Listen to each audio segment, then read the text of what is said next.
O, dahil wala kaming ka-Valentine's, ito na lang gagawin namin. Sisi. Yeah, Guten Morgen and Allen. Mga nag-welcome mga ka-Valentino namin. Kaya, yeah, we settled ourselves here. Which is very Ayan, yung aking, rewarding. yung aming mga ano, mga kurikong inaalis. Except the music. Ayan.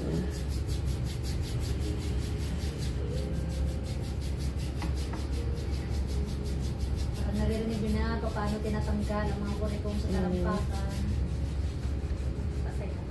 Be, parang takot na takot ka sa paa ko. Hindi, manipis daw kasi mama. Baka si raw mama doon pinagawa na tapos mapulay yung water pot.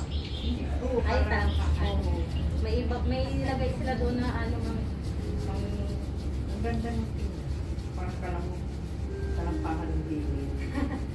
sige, i-ano ko pa kay sir mo, i-suggest ko. Pwedeng dalawa. Hindi ka ko ngayon mga sawi. Walang 2 hours. Lagyan ko ng konting oil. Lagyan mo ng konting oil. Labis na nasaktan ako. Sino nasaktan, pali? Wala nasaktan. May natuwa. Ay, Diyos ko.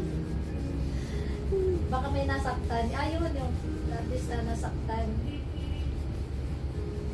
Sino ang kumanta niyang kanta na yan, Carl? Si Jenny Linyabo yan.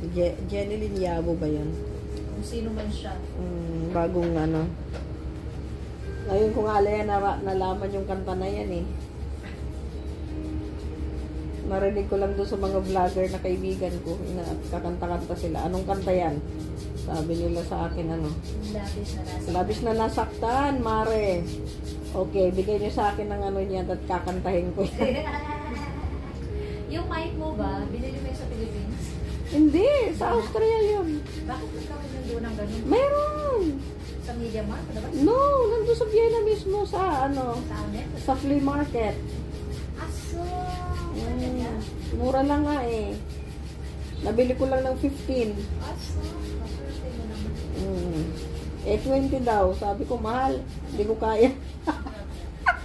Tinawaran pa, no?